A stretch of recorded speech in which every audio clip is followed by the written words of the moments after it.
All right, I promised I'd go over one of these and make sure you all understood this or had the opportunity to. Okay, so x squared plus y squared equals 104. That makes a circle. Xy equals 20. We're not sure what that makes. I'm going to use what's called substitution to solve for either x or y. It doesn't matter. If I choose to solve for x and I divide both sides by y, I get the equivalent equation that x is the same as 20 over y. By doing that, if x is equal to 20 over y here, then that's true here as well, and I can do a substitution. So this is x squared plus y squared equals 104. If I replace x with 20 over y, the 20 over y is now being squared. Well, to square a fraction, that's the same as 20 over y times an additional 20 over y. So 20 times 20 gives me that 400 over y squared equals, plus y squared equals 104. All right, at this point, a lot of us are looking at divide by y squared and wondering, what do I do with that? Well, we're going to do an old trick for equivalent equations, and we're going to multiply every term to clear fractions. To clear fractions, my only denominator is the y squared, so I'm going to multiply by y squared. I'm going to multiply here, here, and here. So all terms get multiplied by y squared. 400 y squared divided by y squared, you got it, 400. Plus y squared times another y squared, yep, y to the fourth. And 104 times y squared, yep, 104 y squared.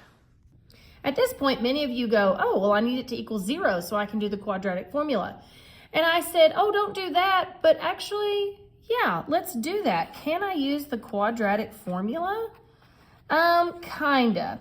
So first, let's get it equal to 0 by subtracting the 104 y squared. Also, let's rewrite this in what's called descending order. So y to the fourth minus 104 y squared plus 400. Now, if you can factor quickly, this is done much quicker by factoring.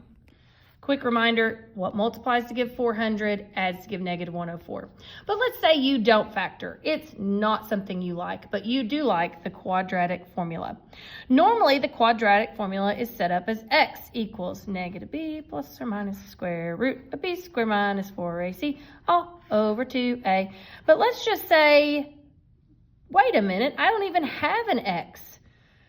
In fact, my terms are in y, and my middle term, which is normally something with an x, is a y squared. So really, this is the difference. Y squared equals my quadratic formula. Okay, let's set it up. Opposite, so that'd be positive 104 plus or minus whatever 104 squared is, minus 4 times 1 times 400. All over 2 times 1, which is just 2. All right, when I do that, I get the square root of 9,216, and that is the square root, or raise it to the 1/2 power, is 96. All over 2. So I'm going to get two solutions. Y squared will equal... So if I take 104 and I add the 96, 200 divided by 2 is 100. If I subtract 96, I get 8, divide that by 2, and I get 4. So I did one for plus and one for minus. And here we are. Instead of x equal to, I have y is equal to. Actually, no, I have y squared is equal to. So now I have to solve further. Solving further, the only thing I need to do to invert a square is to take the square root. However, when I do that, I'm not just taking the square root, I'm taking the positive and negative square root of 100. So I'm going to get the positive and negative 10. So what that means is, in my ordered pairs, you heard me right, ordered pairs, because over here I take the square root, positive and negative square root of 4. So y would equal positive and negative 2. So here's what it looks like. I'm getting solutions for y, not y squared, y as 10. So the y value is 10. negative 10, 2, and negative 2. All right, this is fine, but I need inputs. So I just found 4 possible y-value solutions. 4 possible y-value solutions. Well, when I go back to the original 2 functions, I'm going to pick this one. This one helps me very quickly see if x times y has to equal 20, okay?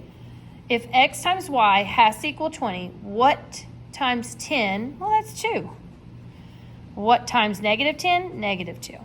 What times 2? 10. And what times negative 2? Negative 10. And now I have all 4 of my solutions. They are ordered pairs, x's and y's. Separate with commas when you put them into your MyLab.